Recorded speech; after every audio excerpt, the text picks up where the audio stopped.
유쾌상쾌 통쾌 정치 토크쇼 정치 인싸 소개부터 가겠습니다. 장성철 공론센터 소장, 서영주 더불어민주당 부대변인, 김종대 녹색정의당 공동선대위원장 나와주셨고요. 안녕하세요. 네, 안녕하세요. 네, 안녕하세요. 오늘은 새 손님이 계십니다. 좀 빨리 인사를 해주셨는데 국민의힘 중앙선대위 송영훈 대변인 함께해 주시겠습니다. 네, 반갑습니다. 안녕하세요. 네, 어서 오시고요. 저는 진행을 맡은 이선영입니다.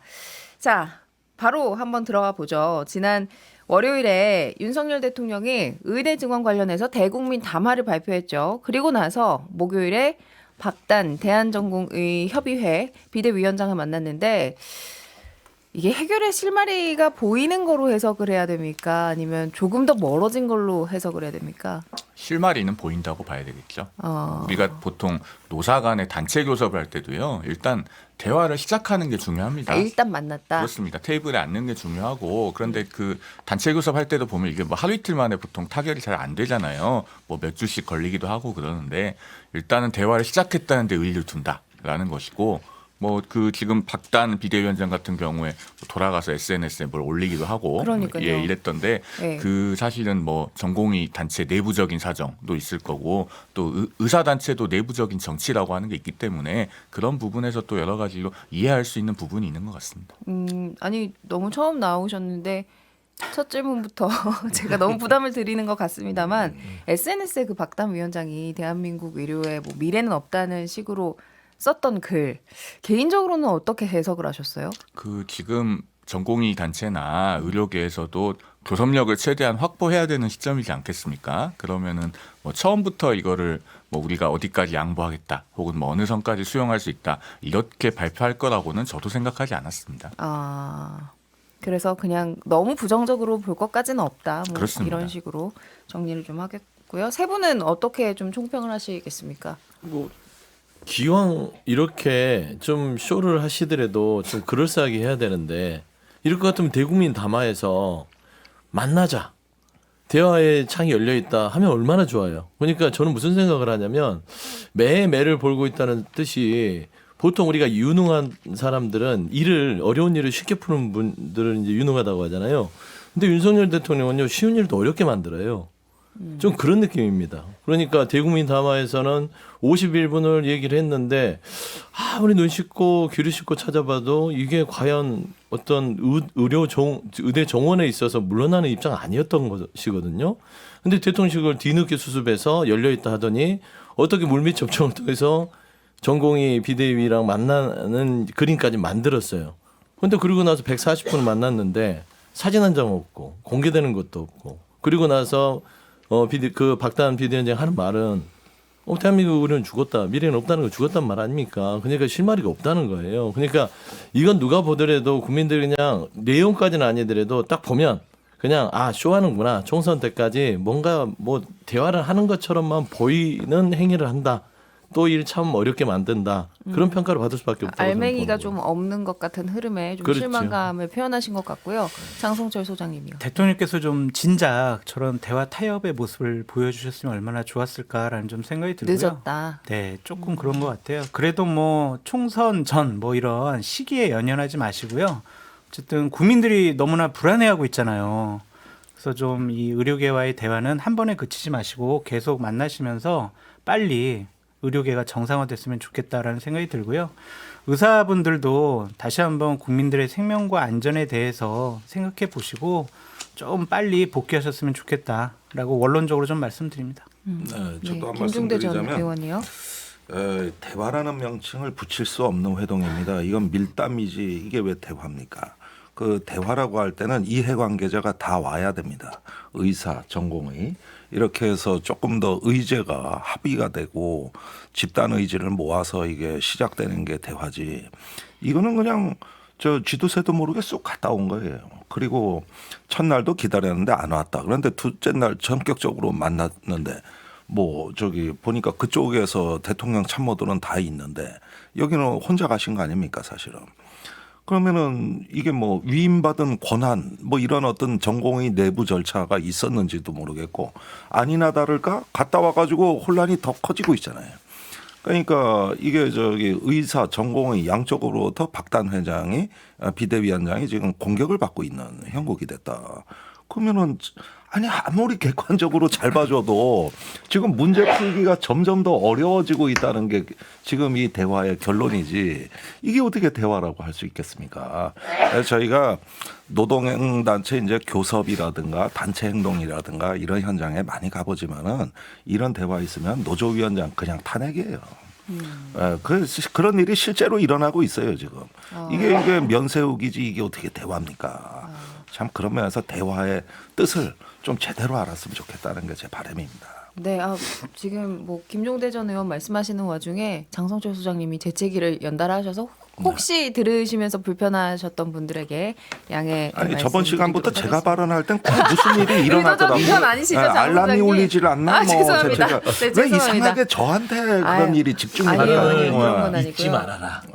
이런 의미가 있습니다. 워낙 또 김 워낙 전 좋은 말씀을 의원님의 해주셔서. 그 네. 말씀에는 힘이 있기 이해하겠습니다. 때문에 네. 전혀 차질이 없을 것으로 그렇게 생각을 죄송합니다. 하고요. 저희 약간 얘기가 좀 빠지긴 했는데요. 이렇게 해서 뭐 의료계와 정부의 대화 이야기는 이렇게 총평 수준에서 저희가 이렇게 서머리를 하는 것으로 하고 본격적인 정치 토크로 이어가겠습니다. 광고 듣고 오시죠.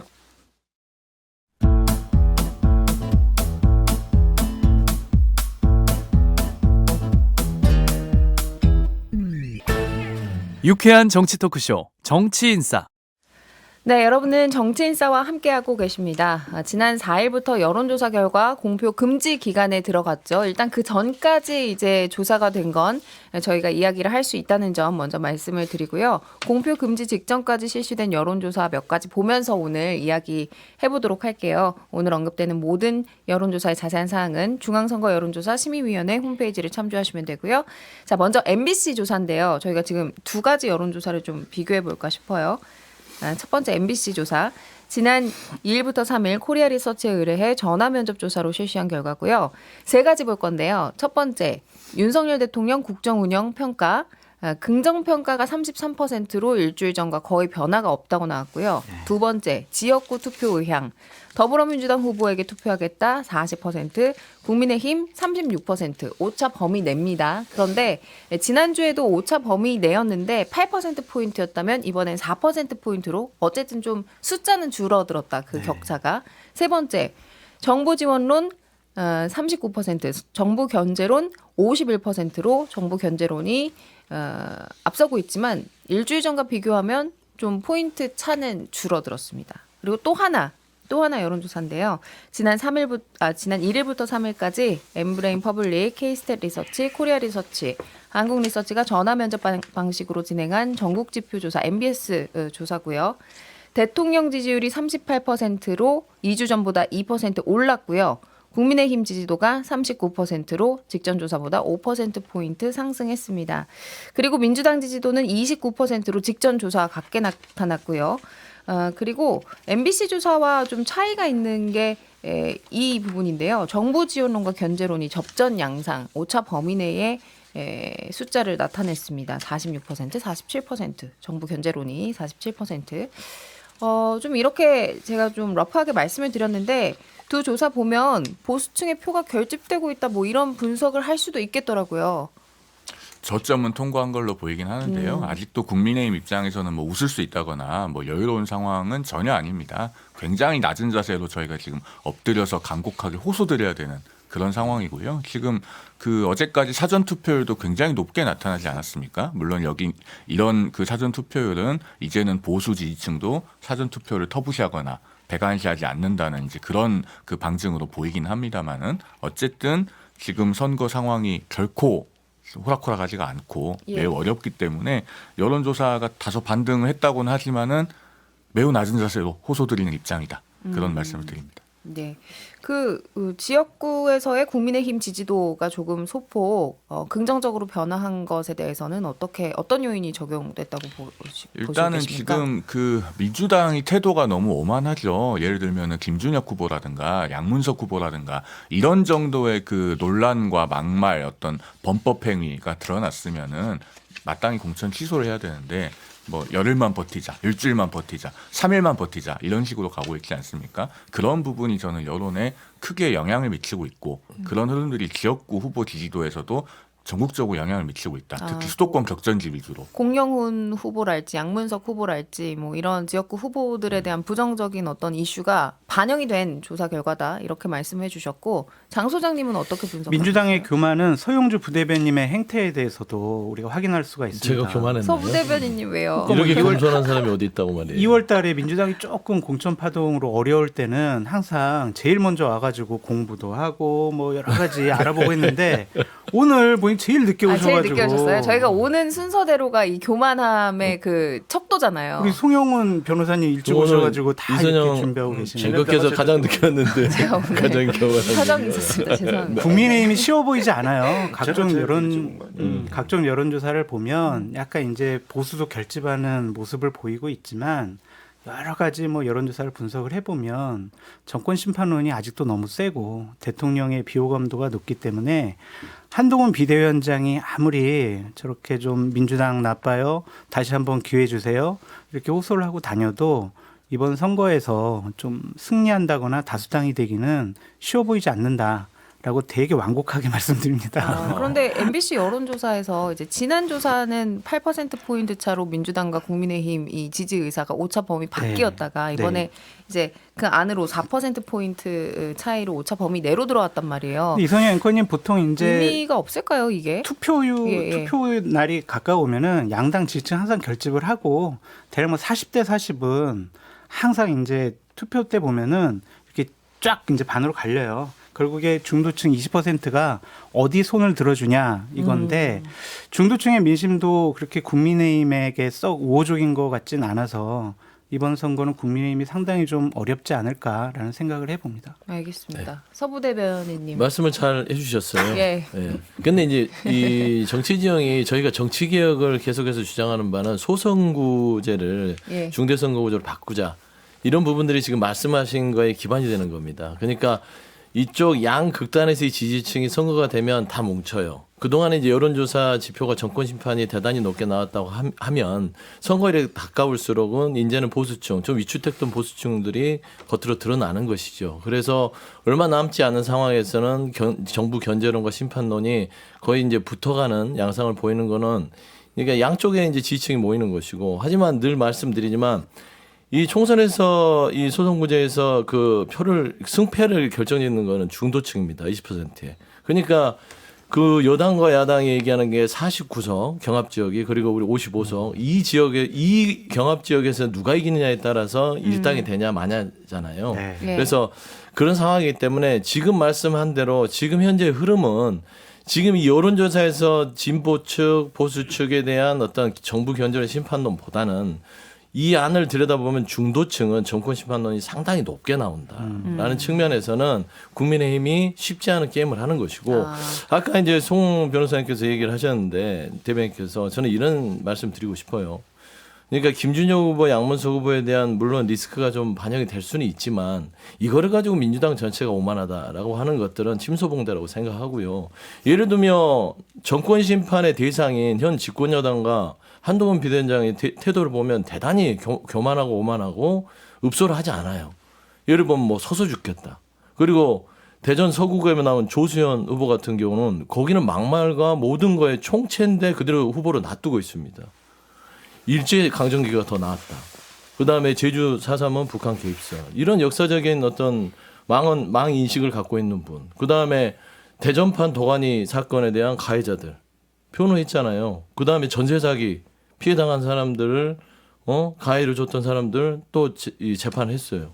이런 분들 자격 없는 사람을 거기에다가 후보로 놔두면서 굳이 꼭 김준혁 후보와 양문석 후보가 이제 잘 걸렸다고 해서 이걸 전체로 민주당의 어떤 책임이냐 몰아가는 것들은 굉장히 좀 잘못된 선거 전략이라고 보입니다.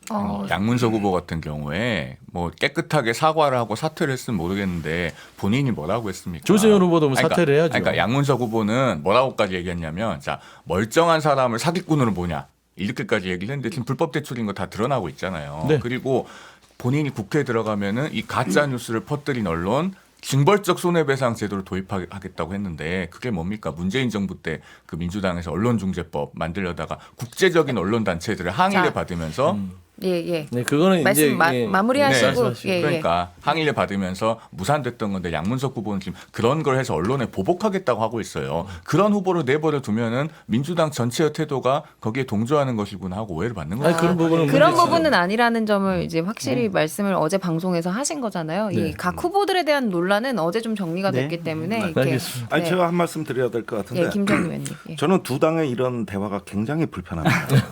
뭘 하나 좀 이런 잘못이 있으면 좀 그 경고를 주는 유권자의 그 마음이 있는 건데 근데 뭐라고 답변하면 저요? 제가 더 나빠요. 왜 저한테 뭐라 그러세요? 항상 여야의 큰 당의 대화는 이런 식이에요. 그러면은 뭘 하면은 이게 공익 국민들 향해서 윽박지르는 태도지 공당의 품격이 전 아니라고 봅니다. 야. 일단 저기 양문석, 김준혁 후보 등의 민주당의 문제는 단순히 그 지역구의 문제가 아니라 수도권의 표심에 끼치는 영향이 분명하기 때문에 있을 거라고 보시는 이것이 거예요? 선거 여론이? 이후에 공당으로서 당원 당규에 의해서 엄중하고 책임 있게 처리하겠다. 왜 이런 얘기 못 합니까? 그것이 오히려 자당 후보들을 지키는 일인데. 근데 이런 걸 또 한 건 잡았다고 그냥 한동훈 비대위원장이 이게 막판에 이제 표심에 엄청나게 또 흔들어대는 의제가 돼버리는데 이게 정말 불편한 거예요. 그리고 지금의 어떤 그 총선의 시대 정신을 참 훼손하는 양당의 그릇된 행태다. 그런 점에서 역시 문제가 없는 녹색정의당이 이런 문제를 참 안타깝게 그만하실 줄 바라고 알았어요. 기다리고 저도요, 있었어요. 우리가 예지력이 대안으로서 상승해서, 네. 좀 네, 뭔가 말씀하실 줄 보여드리려고 알았어요. 애쓰고 있다. 요 점도 좀 가끔 짚어주시는 게 어떨까 싶어요. 알겠습니다. 뭐 격차를 좁히고 있는 두 여론조사 결과 보면서 좀 저희가 분위기를 끌어올려 봤고요. 그래서 이제 궁금한 거는 말씀하셨던 것처럼 이제 접전지의 결과인 것 같아요. 네. 이제 양 당이 약 50석 정도로 맞습니다. 이제 파악을 하고 있는데 우리 패널들이 보기에는 진짜 여기는 진짜 모르겠다. 이건 정말 새벽 5시까지 개표 상황 봐야 된다 싶은 지역구들 한번 이제 돌아가면서 말씀을 좀 들어볼까요? 인천의 미추홀. 인천 미추홀. 네. 저 인천 미추홀 출신이에요. 네, 거기는 지난번 윤상현 의원하고 그 민주당 후보 그분이 이름이 뭐죠? 그분하고도 0.2% 차이였거든요. 남영희 후보. 예. 지금도 여론조사 보면 상당히 지금 붙어 있고 분당 갑을도 봐야 될 것 분당 같고요. 갑을. 동작을. 동작을. 네, 나경원 의원. 동작을 유상현 한강벨트에서 그나마 이제 동작을이 여론조사 결과로 뭐 보나 여러 가지 분위기상 그나마 국민의힘에게 맞습니다. 우호적인 그런 네. 분위기잖아요. 네. 그럼 우리 김 대변인 어떻게 보세요? 송 대변인. 대변인. 송 대변인 죄송합니다. 송 대변인님. 네. 수원정 아무래도 끝까지 봐야 되지 않을까요? 수원정이요. 네, 거긴 지금 김준혁 후보 같은 경우에 하루에 2개씩 나와요. 네. 과거에 막말했던 것들이 지금 무슨 그 한국 유치원 총연합회가 무슨 친일의 뿌리를 두고 있다 그런 얘기도 나왔잖아요. 계속 발굴되고 있기 때문에 이분 같은 경우는 아마 모르긴 해도 지지율이 하루에 1, 2%씩 계속 떨어지고 있을 겁니다. 여긴 정말 최종 개표해봐야 알 수 있다. 네. 그렇게 봅니다. 서부 대변인님은요?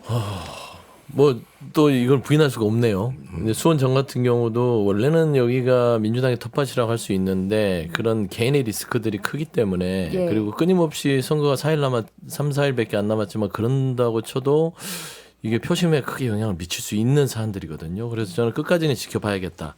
물론 거기가 전에 박강원 의원이 적극적으로 지원 유세를 하고 있고 손을 놓지 않고 있기 때문에 그렇게 되지 않기를 바라지만 말씀한 대로 좀 늦게까지 봐야 될 부분도 있을 것 같고 미추홀도 마찬가지고요.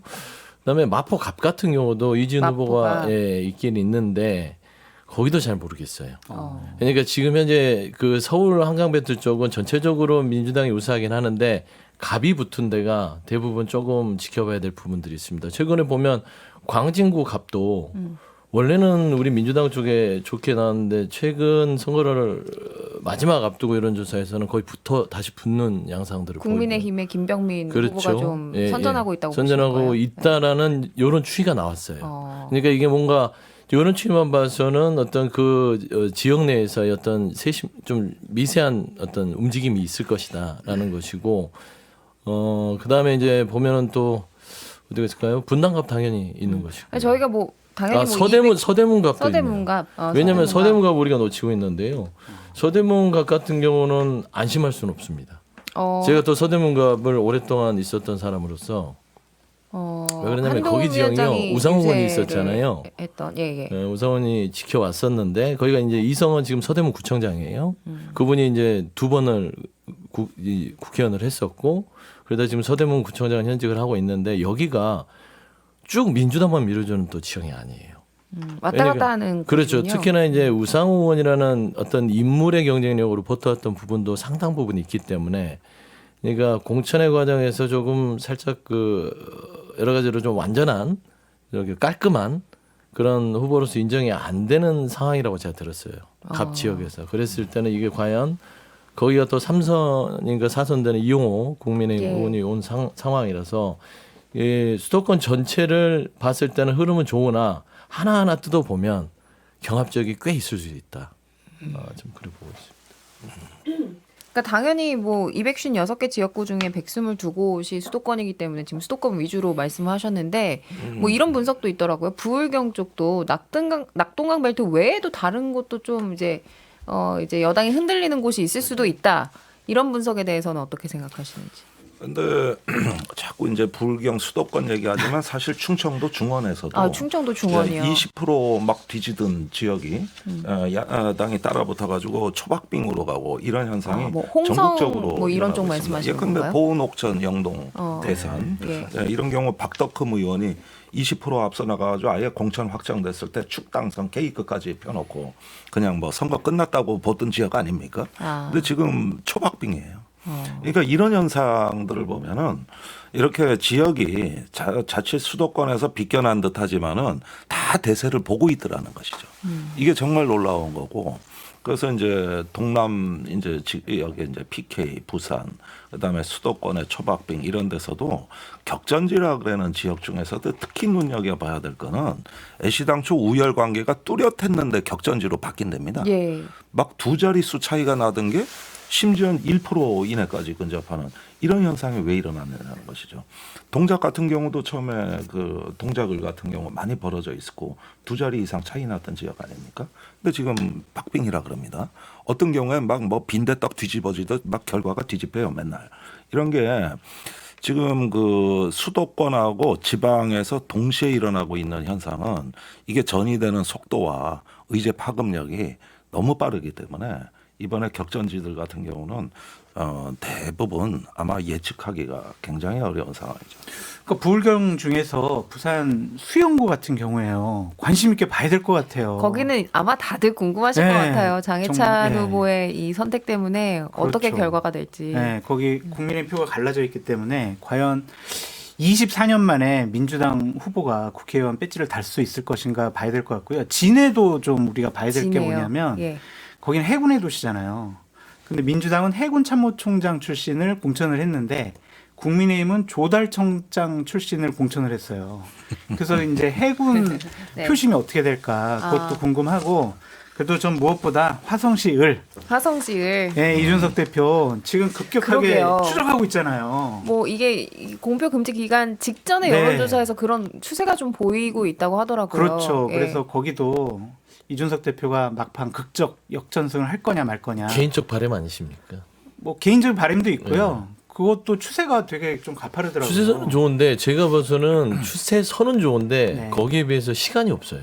그러니까 조금 더 일찍 붙었으면은 말씀한 대로 장 소장님 말을 끄덕끄덕하면서 그거 볼만 하겠는데요 게임이. 근데 제가 좀 객관적으로 냉정하게 보면 추세선이 선거 끝나고 이 골드크로스 될 것 같아요. 그러니까 4시 선거 10분 차를 타야 되는데 4시 5분에 4월 막 지금 플랫폼 12일 들어가는 날 그런 이게 상황인 지지율을 뚫을 거네요. 수 있는 그런 추세선이다. 알겠습니다. 이거 본격적인 이제 지역구로 들어가니까 재밌는데 광고 듣고 와서 계속해서 얘기하죠.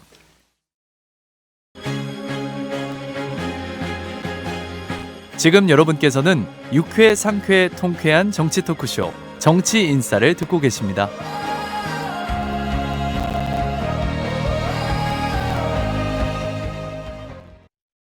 네, 정치인싸 1부에서는요, 여야가 점친 50곳의 박빙 지역, 어디로 보시는지 질문을 좀 드려봤고요. 이제, 요것도 한번 얘기를 해볼까 하는데요. 사전투표율이 역대로 높잖아요. 이 사전투표율 민심 중에 2030, 어디로 갈 것인가, 뭐, 어떻게들 보고 계세요? 이번 선거의 가장 큰 특징이 청년이 사라진 선거예요. 네. 부동표가 너무 높아요. 그런데 4년 전 기억해 보십시오. 또 지자본 직전 대선이나 재방송 온통 청년 공약이었습니다. 뭐 반값 등록금에 여성 징병제, 청년 주거, 청년 기본소득 없는 게 없었어요. 그리고 청년들에 대한 어떤 구애 경쟁이 거의 주류를 이뤘는데 거짓말같이 없어졌습니다. 그러게요. 없어졌어요. 그러면서 청년이 이제 다시 그 조금 이렇게 타자화되고 배제되는 분위기에 이제 심판과 응징의 논리가 다 차발인 것이죠. 근데 이건 굉장히 정치권으로서는 심각하게 봐야 됩니다. 그리고 2030의 지금 부동층이 거의 50%에 육박하고 있거든요. 그러니까 마음 둘 데가 없다는 얘기인데 한때 그걸 담아낼 이준석 대표가 사실 그 빅텐트 기획에서 실패하고 그 뒤로부터는 지금 거의 갈 곳을 없고 심지어 조국혁신당마저도 유달리 취약한 분야가 청년입니다.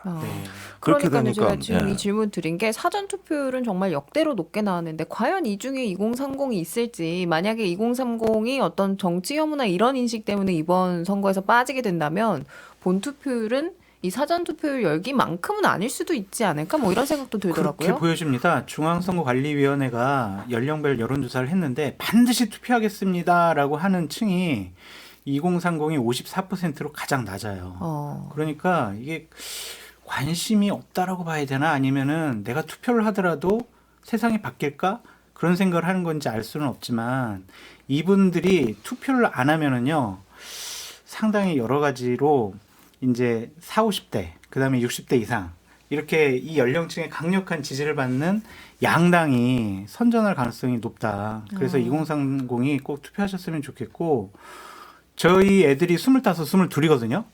그렇게 큰 자녀분들이 네. 있으세요? 이 아버지가 정치평론을 하면서 먹고 사는데 이 친구들도 투표에 대해서 안 관심이 하겠대요? 없는 거예요. 그래서 제가 꼭 투표하라고 하고 있는데 어쨌든 각 당에서 김종대 의원님 말씀 잘해 주셨듯이 그분들에 대한 어떤 공약이 그렇게 눈에 보이지도 않아요. 그래서 이건 각 당의 잘못도 크다라고 말씀드립니다. 여기서 지금 유일한 2030이 접니까?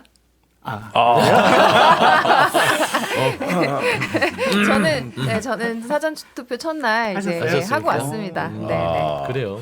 칭찬 한번 받고 이선영 싶었어요. 앵커처럼 2030들 많이 여러분. 투표에 나서야 선관위 된다. 홍보대사를 하셔야 되겠어요. 그래요. 아, 예. 근데 정말로 이게 뭐 당연히 어렵죠. 어떤 이제 후보를 뽑아야 될지 어떤 당을 뽑아야 될지 그래도 고심해 보면 또 나름의 답이 있을 것 그럼요. 같거든요. 꼭 이제 투표장에 가시기를 권유드리고요.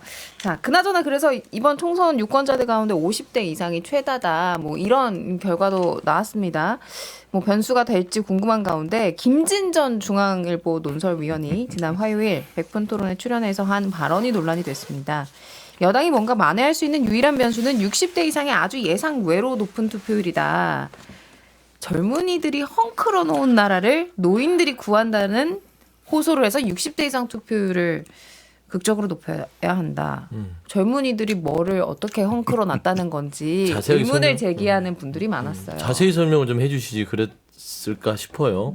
좀 두 마디로 말씀드리면 참담한 수준의 어떤 발언이고요. 부끄러울 것 같다. 이게 민주당의 패널이나 우리 진보 측에 있는 분이 아니라서 참 다행이다. 너무 부끄러웠어요. 그러니까 그런 인식을 어떤 전략적으로 하는 것도 아니고 아주 확증적으로 하시더라고요. 그러니까 이런 발언들은 우리가 여러 발언 논란마다 이야기를 하지만 이제 어떤 준비한 발언이 아니다 보니까 이 그러니까. 사람의 평소의 인식 아니냐. 인식이잖아요. 근데 뭐 이런 이 인식에 이야기를 잘 보세요. 했잖아요. 제가 뭐 전체 보수의 어떤 인식이라고까지 제가 침소봉대할 생각은 없는데 이번의 발언 자체가 기본적으로 이 보수의 흐름에서 쭉 가지고 왔던 겁니다. 그러니까 이런 구태적인 발언과 인식을 끊지 못했어요. 그리고 이분이 혼자 연구하겠어요? 많은 분들을 만나겠죠. 보수층의 원로들, 중진들 만나면 이런 얘기를 하면 다 끄덕끄덕 하니까 이 얘기를 하는 겁니다. 보수층에 만약에 가서 그거는 이런 너무- 얘기를 할 때 만약에 보수의 큰 어른들이 이 사람아 지금 시대가 변했는데 그런 소리를 해. 큰일 날 소리 하고 있어. 네, 송 당신 대표님. 이것도 반박하시죠. 생각을 고쳐먹어야 돼. 네, 이런 그거는- 얘기를 할 건데 그러지 않고서는 저는 이런 발언들이 이 말하자면 그것도 이제 방송에 나와서 아니 얘기한 거 근데 아닙니까? 조금 제가 아니, 저는 진행자로서 그런 생각이 정리를 개인적으로 들었다는 하고 소리죠. 싶은 건 뭐냐면 그렇게 이제 말씀하시면 정말 현장에 있는 60대 이상 유권자들 어떤 특정 정당 지지하시는 분들에 대한 또 이제 안 좋은 방향의 이 단정일 수 있어요. 그래서 제가 좀 정리를 하겠고요. 송 대변인님 반박하시죠. 그러니까 말씀하신 게 너무 확대 해석이라는 생각이 들어요. 이 발언은 100% 부적절하죠. 200% 부적절하고 사실은 방송에서 이런 말씀하시는 분들을 저는 방송에서 안 불러야 된다고 생각합니다. 이 정도 되면. 그런데 이게 무슨 보수에서 공유하고 있는 인식이라든가 뭐 국민의힘에서 이런 생각하고 있는 거 아니야. 이거는 너무 나간 거예요. 아마 저희 당에서도 이런 말씀하실지는 몰랐을 거예요. 아니 저희 당에서는 또요 이렇게 얘기하면은 저희도 당혹스러워요. 무슨 당 관계자도 아닌데 왜 이런 얘기를 해서 지금 부담을 주는지 모르겠습니다. 아, 지금 이건 전혀 도움이 안 된다. 정리해야 될 문제입니다. 정리. 예, 아니 저는 말이죠. 이걸 길게 선거를 좀 분석해 보면 민주당은 노인 폄훼 발언 때문에 망하고 보수당은 청년 폄훼 발언 때문에 망하는 것 같아요. 서로 간에 어떤 세대를 움켜쥐고 그걸 자기 자산 기득권으로 삼다 보니까 이런 편견과 일단 상당히 부적절한 발언들이 나오고 있는 거라고 생각이 들거든요. 이게 지금 세대 정치에 지금 한국 정치가 깊이 중독돼 있다는 증거입니다. 예. 그것보다는 지금은 뭐 다양한 어떤 그 유권자들이 탄생하고 있어요. 기후 유권자도 탄생하고 있고 이런 걸 담아내지 못하니까 양당 기득권은 세대에 매달리고 거기에 중독되고 함몰되는 겁니다. 그래서 이게 어떻게 녹색 정당을 실현입니까? 찍어야 한다. 그래서 저희는 기후 유권자를 소구하고 소환하지 않습니까? 아이고 잘해주시네 저한테. 알겠습니다. 아이고, 참. 저희가 좀 이제 50대 이상 유권자들 얘기를 하다 이 얘기가 나왔으니까 강원도 민심이 좀 궁금해지네요. 예, 강원도가 그 가장 60대 이상의 표심이 많은 지역이라고 하는데 강원도랑 제주도랑 합쳐서 11곳 정도 의석수라고 제가 알고 있거든요. 네. 여기에서 누가 더 많이 가져갈 거라고 보세요? 제주도는 지금 뭐 민주당이 네, 제주도 세석을 빼면 다 가져갈 그러면은 거로 예상이 되고 네, 8석 중에 네, 강원도 같은 경우에는 여론조사를 보면은 국민의힘이 앞서는 것으로 나왔는데 또 최근 여론조사 보면 또 비슷한 수준의 여론조사도 지금 나오고 있어요. 그래서 우리가 전반적으로 몇 대 몇 하는 것보다는 특정 지역들은 이제 국민의힘과 민주당의 이렇게 치열한 싸움이 벌어질 것 같다. 특히 원주 같은 경우에 예. 거기는 참 어느 분이 될지 모를 정도로 상당히 박빙 지역이더라고요. 그런데도 어쨌든 강원도는 일단 보수에 유리한 지형을 갖고 있다라고 우리가 분석해 볼 수밖에 없을 것 같아요. 속초 쪽도 좀 격전 아닙니까? 거기도 많이 변한 거죠. 네, 송 대변인님. 많이 아니, 변한 것 같은데. 속초는 격전지는 아닐 거예요. 근데 원주는 말씀하신 것처럼 경합지인 것은 맞고 그 박정아 수석 대변인이 사실은 좀 모래주머니를 차고 뛰었죠 그동안에. 네. 왜냐하면 수석 대변인을 겸하고 있기 때문에 계속 서울에 왔다 갔다 해야 돼서 선거운동하는데 시간을 많이 뺏겼어요. 근데 막판에 될수록 이제 선거운동에 집중하시면서 저는 좋은 결과 나올 거라고 근데 생각합니다. 예. 저는 그러니까 원주 판세를 좀 보면서 그거는 박정아 그러니까 후보가 대변인을 하면서 모래주머니를 찼다라는 것은 아주 작은 이유 같아요. 예, 처음에는요 그런 격차가 아니었고 지금 민주당 원청무 후보가 많이 쫓아가는 추세였거든요. 그런데 전체적으로 정권 심판론의 영향이 강원도에도 갔다는 거죠.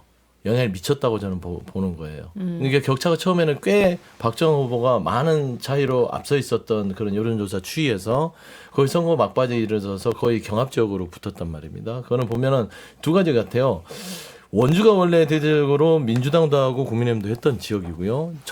이제 박정아 후보 전이 이광재 지금 후보라고 해야 되나요? 네. 그래 의원이죠. 거기가 했다가 중간에 강원도지사 나오면서 거기를 잠깐 비우면서 나름대로 원주권자들은 상처를 줬죠.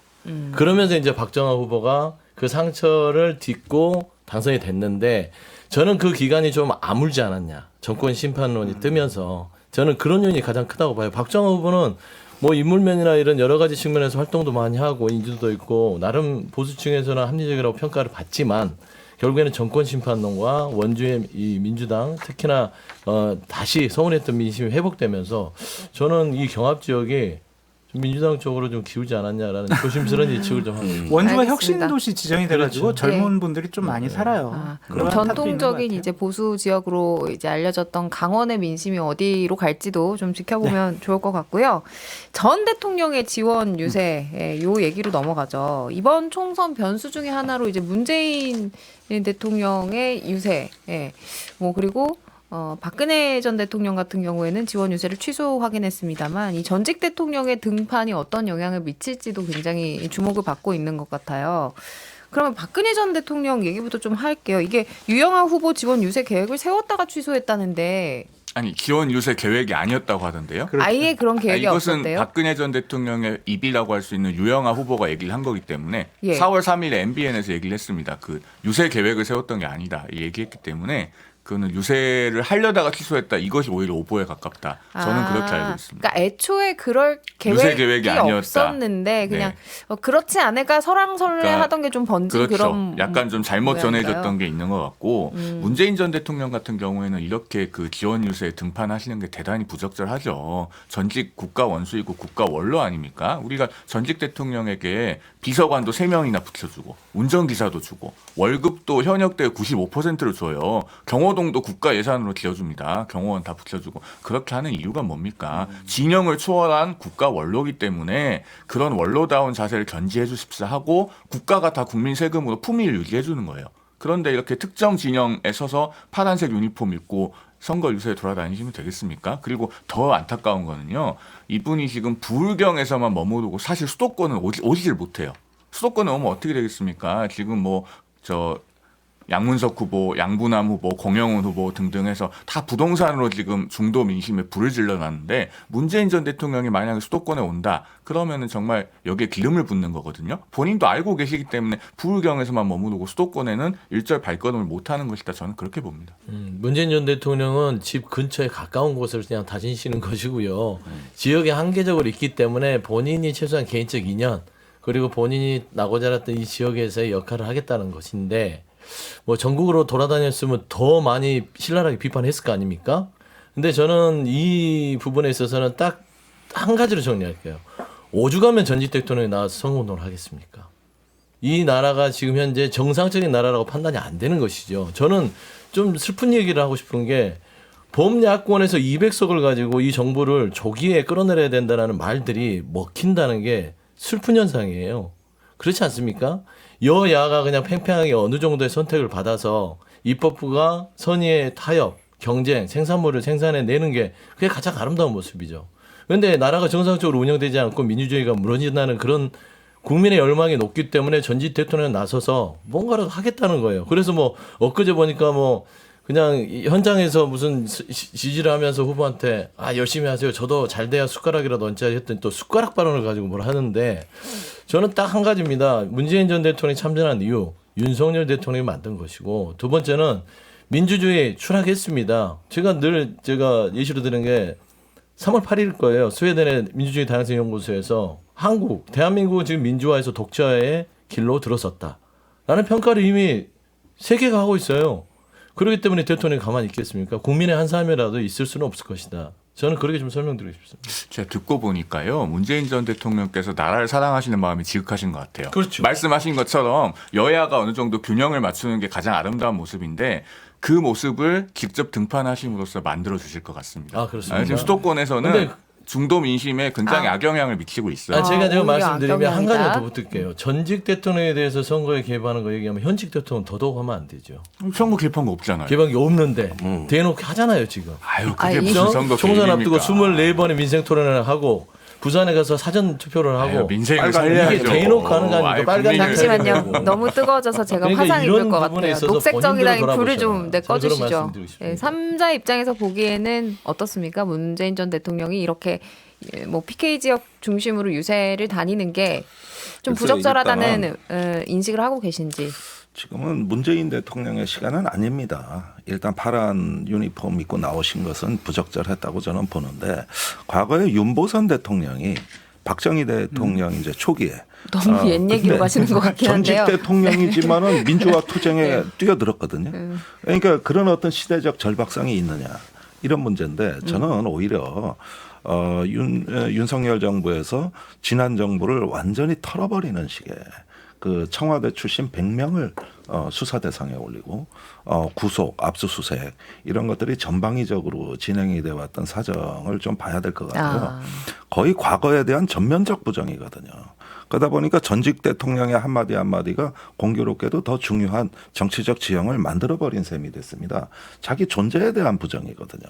거기에다 이번 총선에 이제 뭐 문명 갈등이라 그래가지고 다소 또 지난 정부에 사람들이 위협을 많이 느끼고 하다 보니까 저 선거 유세는 일종의 어떤 그 문재인 정부에 대한 가치의 재확인 같아 보인다는 것이고 선거에는 좀 그다지 큰 변수가 될 것 같지가 않아요. 그러면 어쨌든 김 전 의원님께서는 문재인 전 대통령 입장에서는 뭐 이러저러한 명분이 제공된 지금 환경이었다. 그런 면이죠. 뭐 그런 말씀하신 본인도 거고. 수시로 이제 본인의 참모들이 변환 끝으로 몰려가고 이런 현실을 다 봤던 것 같습니다. 반면에 저는 박근혜 대통령도 사실상 개입을 했다고 봅니다. 그 측근 유영아 변호사가 공천을 받았고 윤석열 대통령 수시로 만났고 그 자체가 정치였거든요. 그런 면에서 봤을 때는 전직 대통령의 행보들은 다 부적절하다. 그거는 박근혜 대통령도 마찬가지다.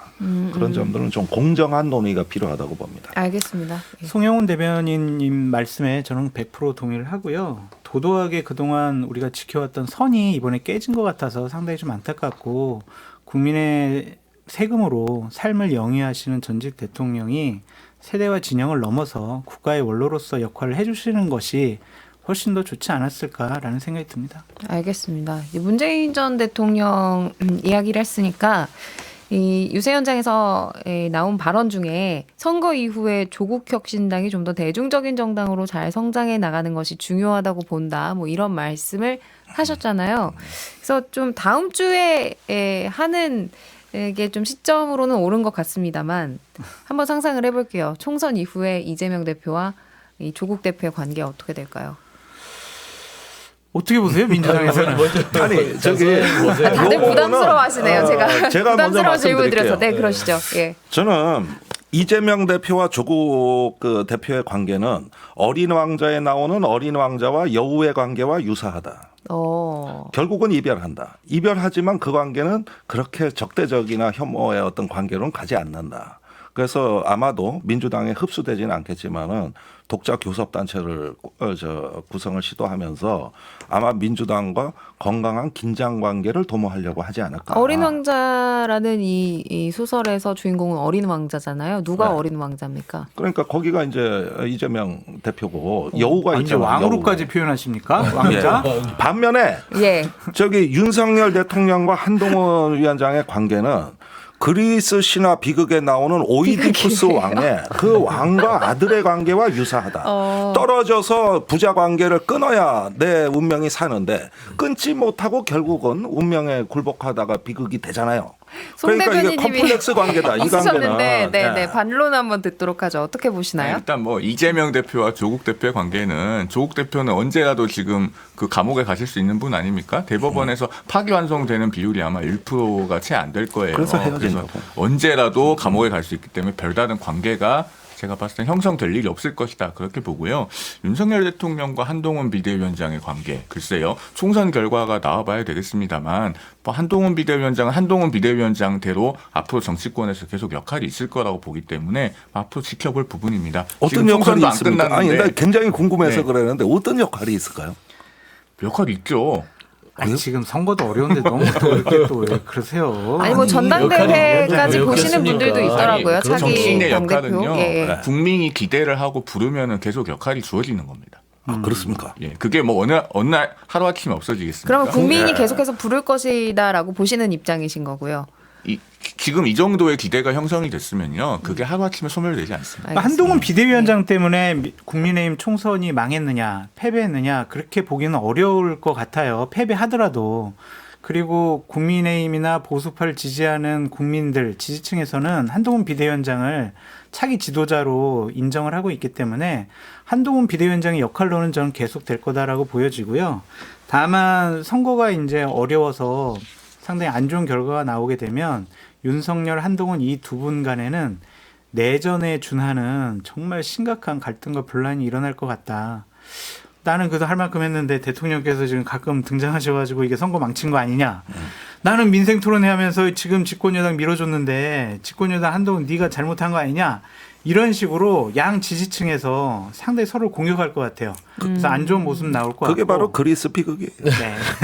아니 그리고 조국 잠깐만요. 그리고 조국 이제 대표는 감옥에 갈 가능성이 많겠죠. 지금 뭐 대법원 확정 판결이 곧 나겠지만, 그래서 조국 혁신당은 존재하겠지만 거기에 조국 대표는 없을 것 같다. 그래서 야권은 이재명 당대표 체제로 완전히 급속하게 뭐 장악이 될 것 같다라는 생각이 드네요. 네, 소영주 대변인. 그러니까 이게 개인으로 보면 그 김종대 위원장께서 얘기한 대로 그런 평가들이 있을 수 있는데 결국에는 이제 정치가 세력이잖아요. 개인이 아니라 세력으로 보면은 해석이 가능할 거라고 봅니다. 그러니까 이재명, 조국 이 둘을 봤을 때는 세력으로서 존재할 거 아니에요. 총선 이후에는 개개인이 아니라. 그러니까 조국 혁신당의 조국 대표가 수감이 된다 하더라도 조국의 세력은 남아 있는 것이고 이재명 대표의 민주당이 다수의 당을 어떻든 간에 그 야당으로서 존재하면 이재명의 민주당의 다수당과 조국 혁신당의 야권 세력의 어떤 역할로서 존재하면 저는 조국 혁신당의 존재 자체가 지금 대한민국 입법부의 다당제를 이끌 수 있는 어떤 그런 포지션이 될 거라고 봐요. 다당제. 그렇죠. 아니 저는 그래 봐요. 그게 포지션. 이준석이 꿈꿨던 제3지대입니다. 그럼 민주당과는 근데 별개의 삼지대는- 노선으로 갈 거라고 보시는 거예요? 녹색 같이 저희가 제일 껐는데 먼저 아니, 같이 할 수 껐어요. 있어요. 뭐 근데 20년 네네. 전부터 했던 그래서 얘기예요. 조국 혁신당의 세력은 결국에는 민주당과 합치려고 하지 않고 여야의 중간에서 본인들이 삼지대 세력으로서 다당제, 그런 입법부의 새로운 캐스팅 보트에 어떤 바구리를 하겠다는 원대한 정계 개편 구상을 할 거라 그렇게 보여요.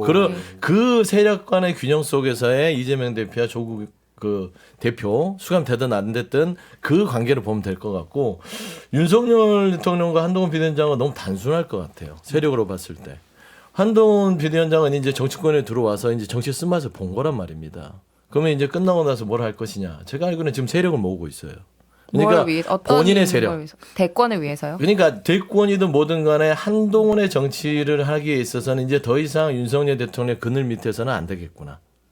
합리적으로 내 판단이 안 되는구나 하면서 지금 이 총선 이후에 한동훈 비대위원장이 거취와 무관하게 한동훈 비대위원장 미래 권력을 중심으로 한 세력들이 지금 세력화하고 있다. 그래서 저는 그 역할은 뭐냐면 한동훈 비대위원장은 미래 권력으로서의 정치적 역할을 시작할 것이다. 저는 자. 그렇게 보고 있습니다. 여기까지 다음 주 방송 티저였습니다. 네, 다들 좀 관련돼서 취재 열심히 해오시고요. 네. 자, 이제 시간이 또 촉박해져서 녹색정당. 저희 녹색정이랑 김종대 전 의원 모셨으니까 저희가 녹색정의당 얘기를 해야 되는데 사실 저는 이제 뉴스를 보면서 이제 5번 큰절을 하는데 네. 저희 김준우 대표가 이렇게 무릎을 꿇고 큰절을 하는데 조금 이렇게 마음이 유쾌하지만은 않았어요. 네. 네. 어떤 마음으로 유세 현장에 지금 다들 나가 있나요? 글쎄 뭐 첫날 선거운동 첫날은 이제 3번 절하고 이번엔 5번 절하고 계속 절하는 횟수가 늘어나고 있거든요. 그러니까 이게 뭐 우리 마음으로 좀 생각을 해주시고 지난주에 이제 눈물의 입당식 그 전세 깡통 사기 피해자들이 이제 입당을 예. 하면서 우리가 큰 당에서 많이 찾아갔으나 외면받고 약속을 안 지키는 걸 보면서 마지막 찾아온 피난처가 이제 녹색정의당인데 왜 이래 지지율이 낮냐. 그러면서 이제 눈물의 입당식이 됐죠. 그래서 우리 사회 이제 약자와 그 힘없는 사람들의 마지막 반딧불 같은 희망 하나 남은 건데 이것마저 꺼뜨리시면 아니 저는 녹색정의당 망해도 됩니다. 뭐 우리가 정치 실패한 거 인정하고 망해도 돼요. 그러나 그걸 믿고 의지하고자 하는 저분들까지 망하면 안 되는 거거든요. 그래서 지금은 이제 마지막으로 살려주십시오. 제발 이제 살려만 주시면 반딧불 같은 희망이라도 하나 정도 남겨주십시오 하는 마음으로 했다고 보고 또 지금은 이제 저는 2000년 이후에 가장 시민운동의 놀라운 변화는 지금인데 기후 유권자 운동이 막 네. 타오르고 있습니다. 이건 선거 유권자 운동의 아주 기념비적 사건입니다. 근데 이걸 누가 담아내느냐는 거예요. 그래서 지금 큰 당들의 그 그린워싱 공약보다는 지금은 어떤 이런 시대 전환의 의제를 그래도 자기 가치로 삼는 이런 플랫폼은 22대 국회에서 말을 합니다. 네. 그러니까 지금 이런 부분에 많이 실망하신 거 또 많이 질타하시는 걸 우리가 받아 안더라도 그 가치만 좀 살려주시고 저 찾아오시는 분들이 그 마지막 피난처마저 부서지지 않도록 도와주십시오 하는 거거든요. 그래서 욕심 안 내고 그냥 현상 유지만 그것도 제일 최대 목표니까 그 병맥만 좀 유지해달라 그랬는데 요즘 큰 당들 뭐 민주당 보면 뭐 이런 말 여긴 배가 불러 포만감에 젖어 있고 조국혁신당 돌풍 일으키고 이러는데 우리도 좀 먹고 삽시다 좀. 이게 이제 중요한 문제입니다. 한국 정치에 이거. 아니 웃어야 되는데 이게 상황이 웃으세요. 네. 괜찮아요. 괜찮아요? 괜찮습니다. 웃어도 됩니다. 그런 것도 우리가 다 감당해야 될 몫입니다. 다른 분들은 뭐 응원의 말씀을 주시겠어요? 저도 아니면 마찬가지로 냉정한 민주당도 평가를 정말 하시겠어요? 녹색정의당이 지금 하는 여러 가지 정책적인 방향들은요. 민주당이 그거를 더 받아서 했었어야 돼요. 그런 부분을 많이 배우고 있고요. 근데 다만 녹색정의당이 기존의 노회찬 전 의원부터 시작해서 기라성 같은 그런 어떤 정의당만의 어떤 정신을 쭉 가져왔었는데 어느 순간 대중적인 부분에서 그거를 길을 잃어버렸다고 저는 평가가 됩니다. 격려만 해드리고. 근데 지금 다시 이제 김준우 대표가 그것도 절을 좋습니다. 하고 김종대 우리 위원장께서 얘기하는 걸 보면 아마 이번 기회에 국민들께서 또 손을 내밀지 않을까 저는 또 생각이 듭니다. 네, 장성철 소장님. 그저 머리 숙일 뿐입니다. 저는. 하여튼 저 열심히 하시고요. 예. 좋은 성과 이루시기 바랍니다. 네. 눈물이 다 송 나오려고 이런 대변인님도요. 생각. 정의당이 지금 어려워진 건 사실 김준우 비대위원장 책임은 아니고 그 앞에 선배들이 쌓아온 결과라고 생각되는데 김준우 비대위원장이 고생이 많네요. 네. 열심히 하시길 왜 격려드립니다. 눈물이 날것 아무튼 저 오늘 이야기 마무리는 그래서 몇 대 몇 될지 한번 짧게 총선 결과 예측을 하면서 좀 마무리를 해보도록 제가 하죠. 먼저 얘기하겠습니다. 제가 어떤 철이 없어가지고 그냥 가감하게 얘기하는데 범야권 200, 범여권 100, 200대 100 이렇게 하겠습니다. 단순 명쾌하게. 네. 네. 저는 그냥 뭐 야권을 얘기할 필요는 없고요. 여권에서 정부 심판이 정확하게 들어맞아서 100석 이하로 봅니다. 100석이요? 두 자릿수로 여권 저는 보시는 거예요? 두 자릿수 이하도 결과가 나올 수 있다고 생각하고 있습니다. 네. 녹색정의당이 생존하면 200석. 생존 못하면은 잘해야 한 180에서 90석. 결국은 녹색의 점이 찍히느냐 요거 하나 좀 마지막으로 보시면 대략 그 선은 맞습니다. 기준점은 그거다. 김준우 대표가 한 10번만 더 절하면 될 것 같아요. 네. 10번 하겠습니다. 100번도 하겠습니다. 네. 지금 다들 이렇게 200석이라고 하는 숫자를 공공연하게 얘기하고 계시기 그러니까요. 때문에 다들 지르시네요. 네. 그래서 우리 유권자들께서 저는 위대한 균형 감각을 발동해 주실 거다 그렇게 믿습니다. 그래서 반반이요? 그 본투표에서 아마 많이 그런 균형 감각이 발동이 돼서 저는 글쎄요 200석은 그래도 일어나지 않을 거라고 생각하고요 위아래로 많이 열려 있는 선거라고 생각합니다. 알겠습니다. 예측까지 해봤고요. 광고 듣고 다시 오겠습니다. 네, 광고 듣고 왔고요. 오늘 방송에서 여러 여론조사, 지역구 격전지 판세 내용을 소개해드렸기 때문에 조사 개요 말씀드리면서 마무리하겠습니다. 모든 여론조사의 자세한 사항은 중앙선거 여론조사 심의위원회를 참고하시면 되고요. 인천 동미추홀은 조원 CNI가 스트레이트 뉴스 의뢰로 2일부터 3일 무선 ARS 조사 방식으로 진행했고요. 남영희 후보 47%, 윤상현 후보 45.4%였습니다. 서울 동작을은 한국갤럽조사의 서울경제신문 의뢰로 2일부터 3일 무선 전화 면접 방식으로 조사됐고요. 류사명 후보가 43%, 나경원 후보가 48%였습니다. 경기 수원정은 여론조사 공정이 데일리한 의뢰로 2일 하루 유선 ARS, 무선 ARS 방식으로 조사했고요. 김준혁 후보가 49.5%, 이수정 후보 맞나요? 42.5% 나왔고요. 서울 마포갑은 K스탯 리서치가 TV조선, 조선일보 의뢰로 진행한 조사고 1일부터 3일 무선 전화 면접 방식으로 조사됐습니다. 이지은 후보 46%, 조정훈 후보 38% 나왔습니다. 서울 광진갑은 여론조사 공정이 데일리한 의뢰로 1일 하루 조사했고요. 유선 ARS, 무선 ARS 방식이었습니다. 이정헌 후보 45.5%, 김병민 후보 45%. 서울 서대문갑은 여론조사 꽃 자체 조사였고요. 3월 29일부터 30일 무선 전화 면접 방식으로 조사됐습니다. 김동아 후보 41.4%, 이용호 후보 28.4%. 경기 화성을은 한국갤럽이 중앙일보 의뢰로 4월 3일 하루 무선 전화 면접 방식으로 조사했고요. 공영훈 후보 43%, 한정민 후보 17%, 이준석 후보 31% 나왔습니다. 강원 원주갑은 한국리서치가 KBS에 의뢰해서 1일부터 3일 동안 무선 전화 면접 방식으로 조사했고요. 원창목 후보 44%, 박정하 후보 44% 나왔습니다. 부산 수영구는 조원 CNI가 스트레이트 뉴스로 을에서 2일부터 3일까지 무선 ARS 방식으로 조사했고 유동철 후보 37.5%, 정연욱 후보 35.3%, 장해찬 후보 18.6% 나왔습니다. 아이고. 자, 고생하셨습니다. 이웃계 상계 통쾌 정치 토크쇼 정치인싸 오늘 방송 마무리할 거고요. 오늘은 중앙선대위에 국민의힘 중앙선대위에 송영훈 대변인 함께해 주셨습니다. 저희는 다음 주 총선 결과 들고 오겠습니다. 정치인싸 다음 주 토요일 11시 5분에 뵙죠. 고맙습니다. 감사합니다. 감사합니다.